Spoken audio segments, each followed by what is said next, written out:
Today will be all about appetizers. Little bits and bites, finger food, cold, so very easy to prepare even the day ahead. Especially with towards the end of the year, there's lots of occasions where we're invited, and I have to say I love it when there's a selection of just little bites available, so you can taste from several things, like a little buffet. And I find we all get into a bit of a routine. We like this, we love that, we don't love this much, this much, but we get stuck in this routine where, and I admit I do it too. I have certain things that I really enjoy, and my friends seem to enjoy it, my family does. But the good thing is we have more than one set of friends, hopefully, and everybody has their own little thing. So I thought I'll show you just a handful of the ones that my friends and family have enjoyed over the years, and always are asking to try that again. So it's a random selection. It doesn't go hand in hand. It doesn't have to be going all together. You can do one or two or all of them. Nothing coordinated, just a random selection of really, really tasty little appetizers. Welcome to my kitchen.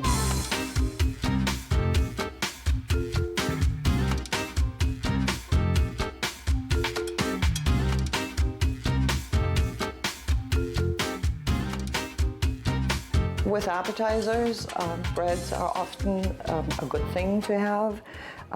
If you have enough time, go through the panes and make a couple of little flavored butters.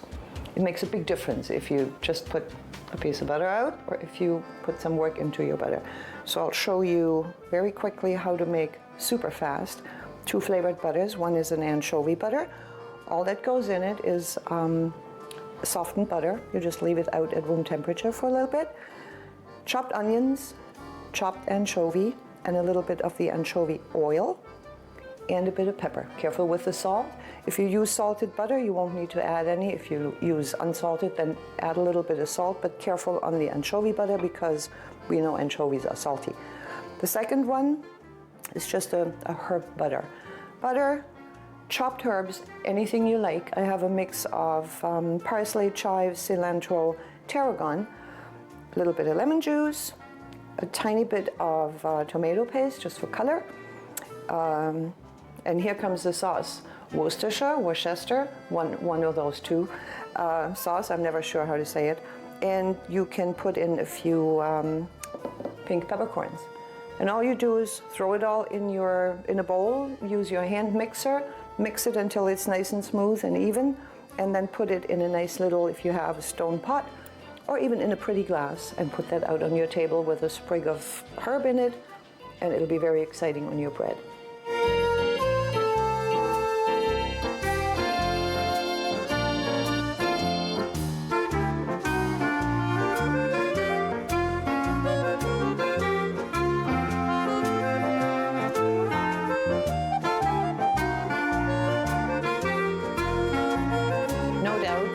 With appetizers, your main amount of work goes into prep.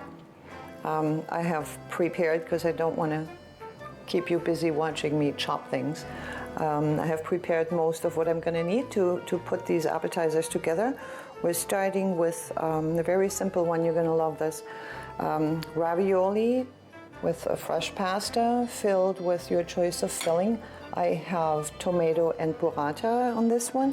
The one that I really, really love is, and of course couldn't get it when I need it, is the one that is filled with red beets, because it has a beautiful red heart from the red beets shining through.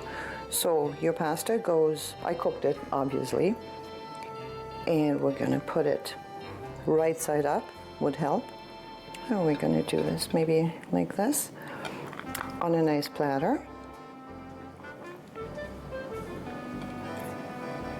They eat cold phenomenally well, so not just a side as a hot meal, but cold as well. We put this like that, and all it really takes is a little dressing with salt, black pepper, balsamic vinegar, or lemon juice, a little bit of olive oil. And that's all we want. So I'm going to mix this up. And I'm going to use half of it to just pour some over the pasta. And the other half I'm saving until the topping went on. I've chopped, and this is a little bit of work. You want to put a bit of time into this. Tiny, tiny, tiny dice, 2 by 2 millimeters, called brunoise cut of fennel, celery, onion, and red pepper, and carrot. But again, that's just what I chose. You use whatever you like as a raw vegetable, but it needs to be a tiny cut to eat right. It's beautiful to eat with the pasta, but small cut, please. Lots of work ahead of time. So we'll put this on top here.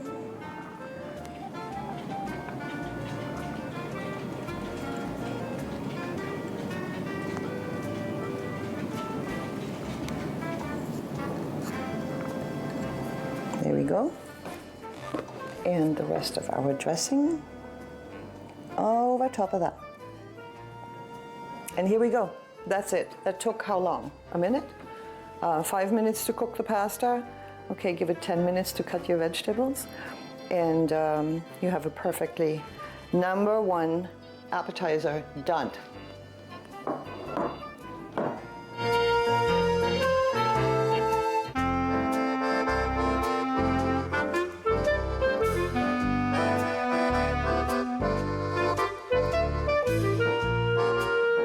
The second appetizer. This is going to take a little bit more work. It'll be smoked salmon rounds is what I call them, and what makes them really cute is that we put them in a round circle shape. Slice of, I chose sourdough bread. A nice white bread is perfect with this. And if you don't have a ring like this, you can just use a glass, a mug, possibly something with a thinner rim, so a glass would work better. And you cut out your round little shapes from white bread.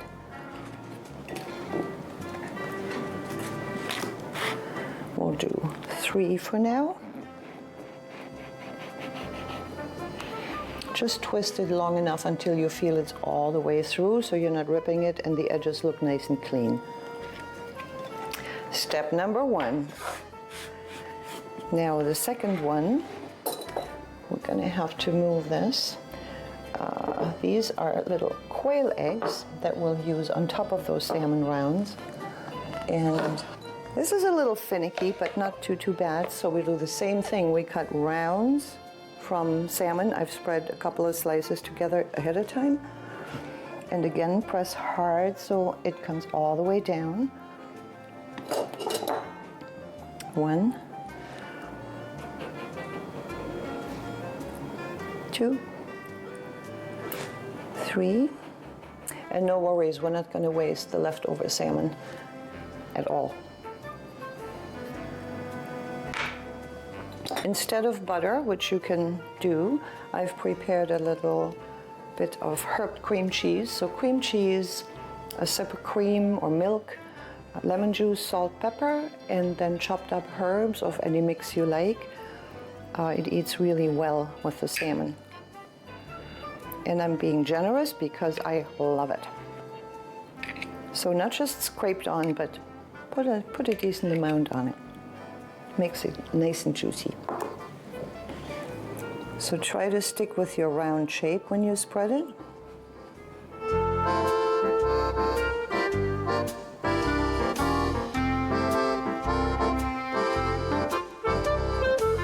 There we go. And then we need to transfer the salmon on top of that. Now be careful because, see, this is what happens when you don't cut all the way through. It'll fold up. You don't want that. A little spatula will help keep it in shape because I have a couple of layers of salmon under here. But look how nicely that'll fit.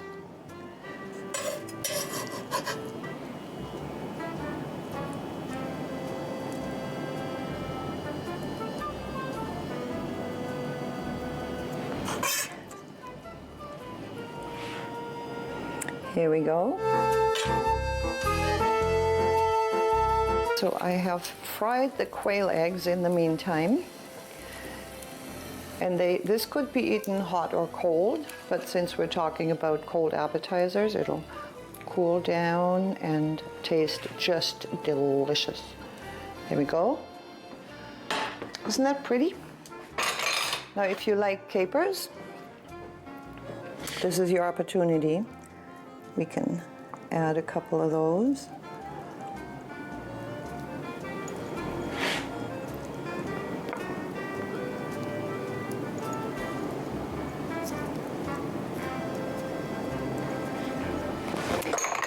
And of course, just a touch of black pepper. And that's it. How quick was that? We'll put those aside for now until we assemble everything. I just think they're gorgeous and delicious too.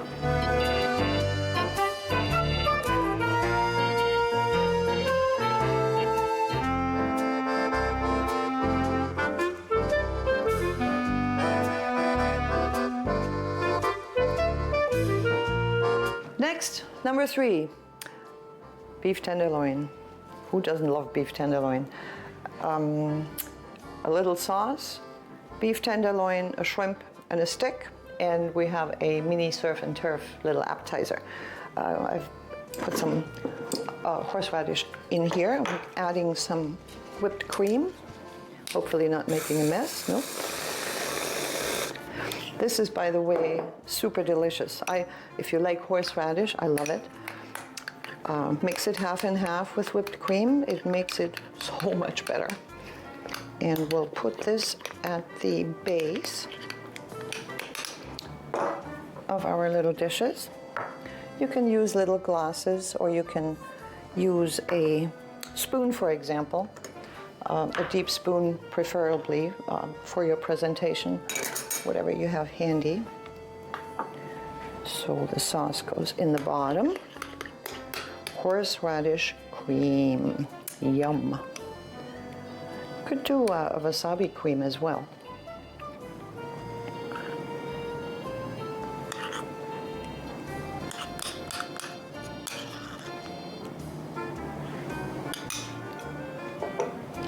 I have already fried the beef tenderloin. I'm all proud, perfect. Medium rare, the way it should be if you like tender and juicy.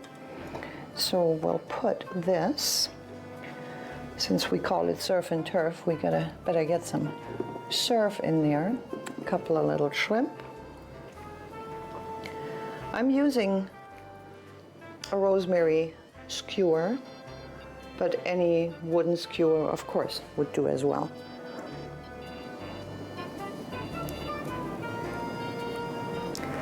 Here's one. You might want to, if the stem of your rosemary isn't super firm, just use a little knife and do a tiny slit in your meat so it goes in a little easier. Skewer the shrimp and the beef. That's 2. So that's a little too weak, so we'll help it along with a skewer. How's that? And just to be fair, we'll do it with all of them. 2.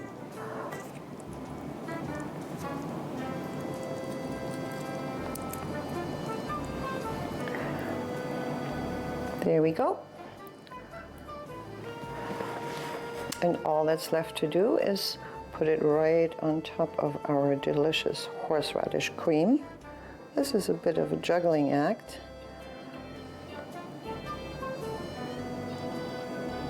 Two. And 3. Et voila. How pretty is that? So we'll put those aside too, for now.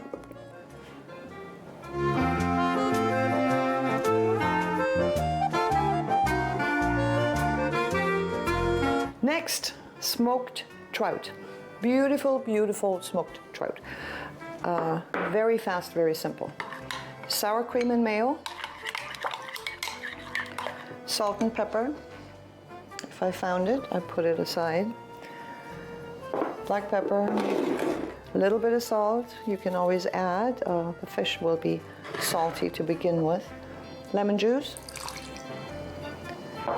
I like finely chopped onions in it. That'll be just right. And then take your fish, take the skin off, we don't need it. Then we're gonna do what you do with your pulled pork usually. I'm just gonna shred it a little.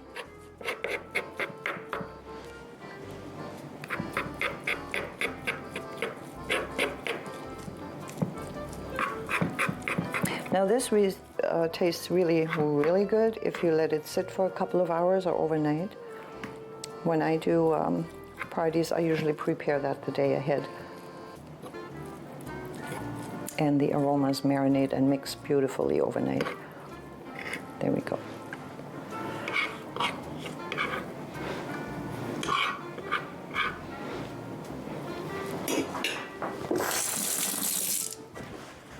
Give it a little stir.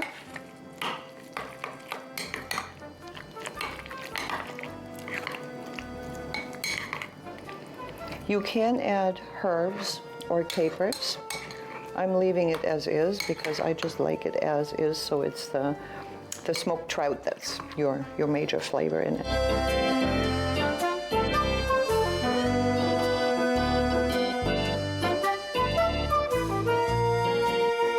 Appetizer number 5, deviled eggs. You've all done deviled eggs before, no big deal. I promised we'll use up the cutoffs from our salmon.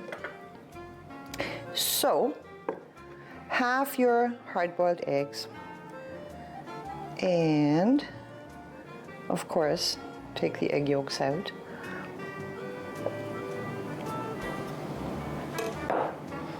One at a time.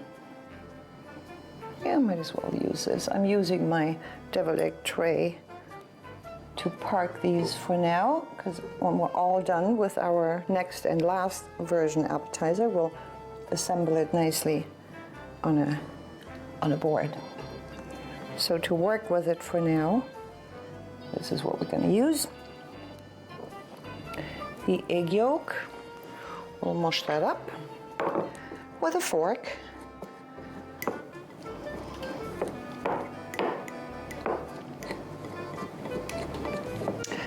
And the salmon will be cut in small, very small pieces.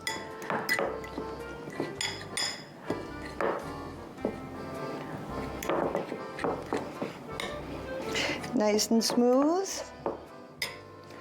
We'll cut our salmon.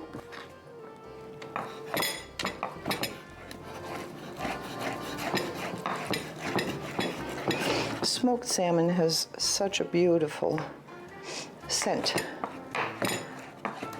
I love any smoked fish, but smoked salmon is special. So we're going to try to put this through a piping bag, so I want the salmon to be very small, to not clog the tip. Mayo, as you would in your deviled egg, any version of it. A little lemon juice. Salt, very little. Salt from the salmon. And a little pepper. Mix that up.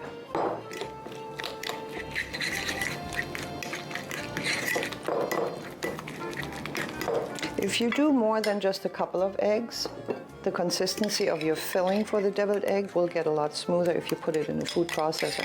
But this is very little, so we can handle it with a fork. There we go. In goes the salmon, and I am adding some capers that I'll also chop a little.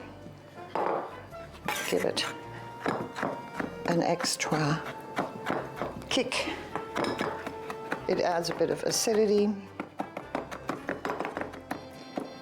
and capers have a very unique flavor. Goes really well with egg and salmon. There we go. Mix this up.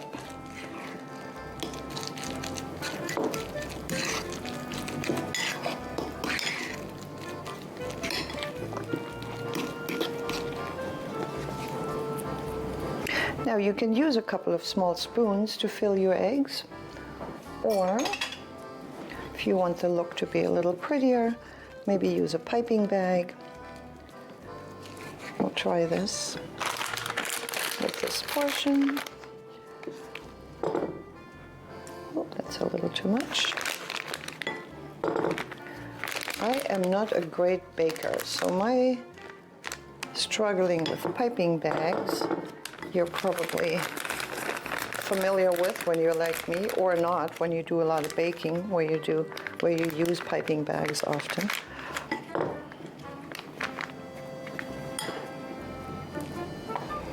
Don't want anything to go to waste. By the way, when you prepare your appetizers ahead of time, ahead of your party, maybe the day ahead or the morning of, it's always good to have one extra specimen of each of your appetizers prepared, because you have to taste, right? You want to make sure everybody will enjoy it and you love it. And it's really, really hard when you cook and you like food to not once in a while have a little bite. So add an extra count of whatever you're doing for your own tasting. Here we go.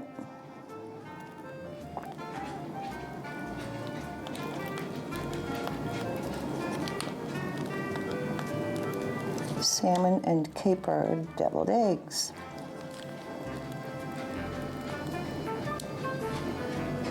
Perfect. We'll leave these aside and we'll move on to our very last piece, which will be a soup shooter.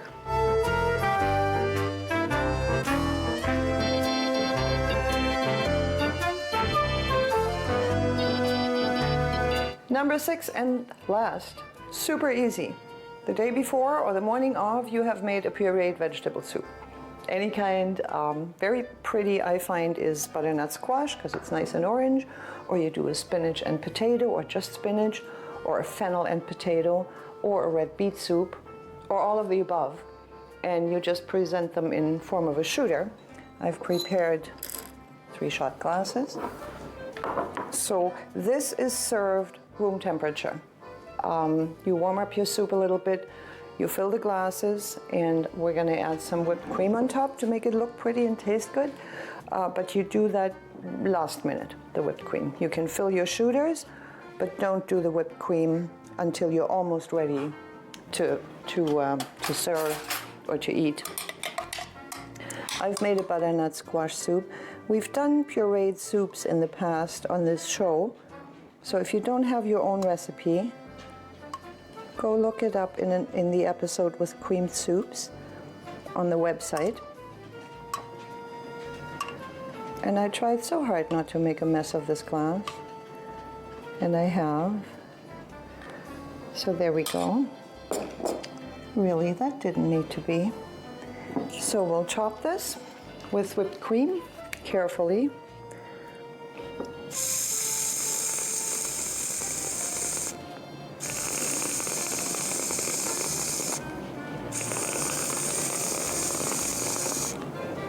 If you don't have any of these handy things, a spoon will do just fine. Paper straws.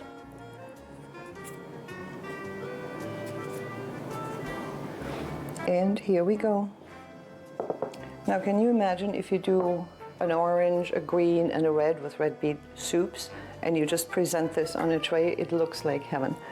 So now it's time to clean up, assemble it, and we're going to be right back to show you what it could look like on your appetizer table.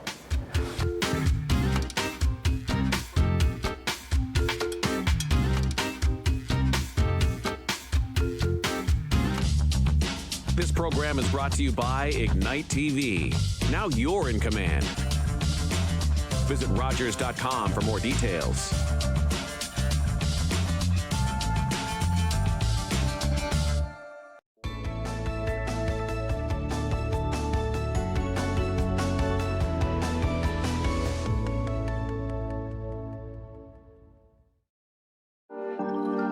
Stillwater was the perfect town to host a steampunk festival because it already is a steampunk village. We have the historic grist mill, stone library, we have the authentic historic main street, and we actually are the only festival that takes an entire village and steampunks it for a day.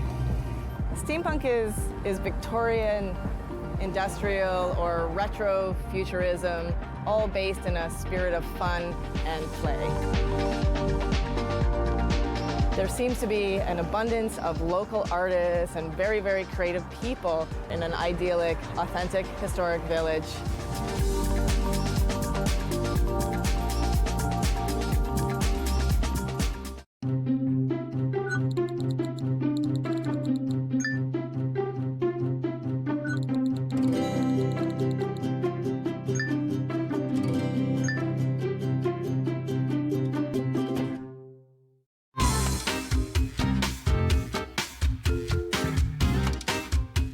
So here we go, all done.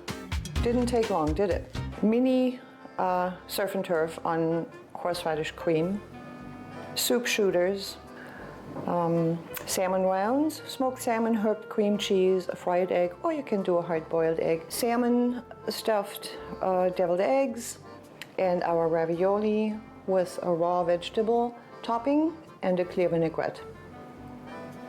The smoked trout spread, and the two butters, if you have time to prepare those two. Crostini would go with your smoked trout, if you like. Or you can always serve baguette with something like this. I hope you will enjoy at least one of these choices. Let us know which one you liked, or try them all, but do let us know. Thank you for watching, and we'll see you again soon.